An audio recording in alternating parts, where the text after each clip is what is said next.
Assalamualaikum warahmatullahi wabarakatuh.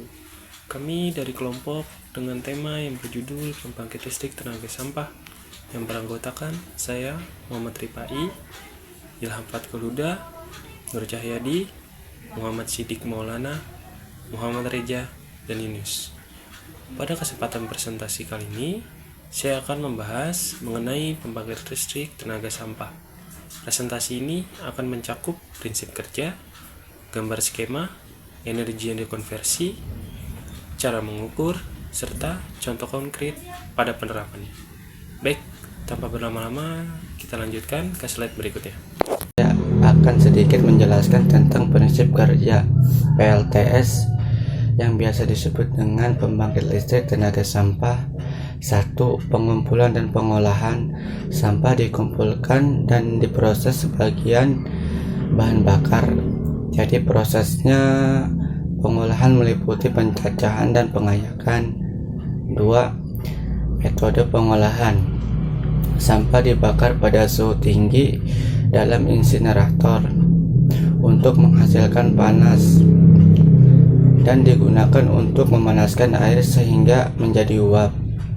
Proses ini melibatkan pembakaran sampah pada suhu tinggi dengan sedikit oksigen dan menghasilkan gas sintetis yang dapat digunakan untuk memutar turbin. 3. Konversi energi. Uap yang dihasilkan dari proses pembakaran dari gasifikasi digunakan untuk menggerakkan turbin yang dapat berputar menggerakkan generator untuk menghasilkan listrik. 4. Pembuangan gas sisa. Gas hasil pembakaran disaring untuk menghilangkan partikel berbahaya sebelum dibuang sehingga meminimalkan dampak lingkungan. Mana sampah menurut data statika sudah terkumpul 31,9 juta ton. Pada gambar di sini ada sampah non organik dan organik ya. Kemudian sampah ini dipadatkan kurang lebih 5 hari untuk menghilangkan kelembabannya.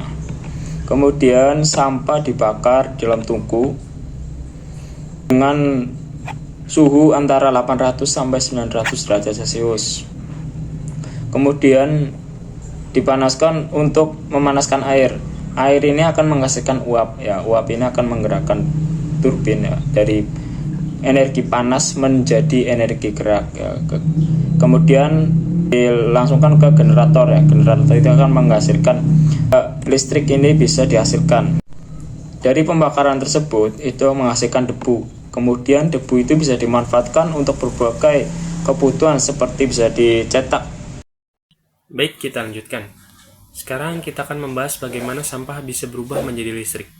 Bayangkan sampah sebagai semacam bahan bakar yang tersembunyi. Ketika kita membakar sampah, energi yang ada di dalamnya akan diubah menjadi panas. Nah, panas ini tidak langsung jadi listrik, tetapi digunakan untuk membuat uap air yang sangat panas. Uap ini akan mendorong turbin seperti baling-baling raksasa yang kemudian memutar generator untuk menghasilkan listrik. Ada satu hal menarik yang perlu kalian tahu, proses ini tidak 100% efisien. Artinya, dari seluruh energi sampah yang kita bakar, hanya sekitar 20-30% yang bisa berubah menjadi listrik. Sisanya hilang dalam bentuk panas atau getaran. Nah, kalau mau lebih teknis, kita bisa gunakan rumus sederhana. Energi listrik sama dengan efisiensi dikali massa sampah dikali nilai kalor sampah.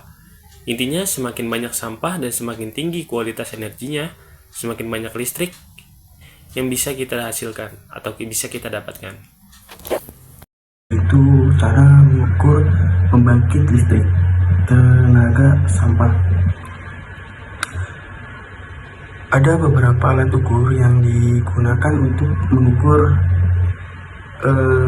pembangkit listrik, antara lain itu adalah mengukur laju aliran massa sampah yang diumpankan dan mengukur suhu dan tekanan uap untuk menghitung daya turbin voltmeter, ampermeter, dan wattmeter untuk mengukur output listrik, dan ada juga kalorimeter untuk mengukur nilai kalor sampah yang akan digunakan. konkret atau contoh. Jadi contoh konkret dari PLTS di daerah-daerah Indonesia ini salah satunya ada di Surabaya. Penerapan pembangkit listrik tenaga sampah adalah pembangkit listrik tenaga sampah di kota Surabaya. Pembangkit ini memiliki kapasitas 11 MW dan dapat mengelola 1000 ton sampah per hari. Sistem ini menyuplai listrik untuk sekitar 30.000 rumah tangga di sekitar kota Surabaya. Contoh-contohnya ada di kota terbesar Surabaya tersebut. Mungkin Pembangkit listrik tenaga sampah merupakan solusi inovatif dalam mengatasi dua permasalahan sekaligus. Yang pertama, pengolahan sampah yang berkelanjutan. Yang kedua, pemenuhan kebutuhan energi listrik.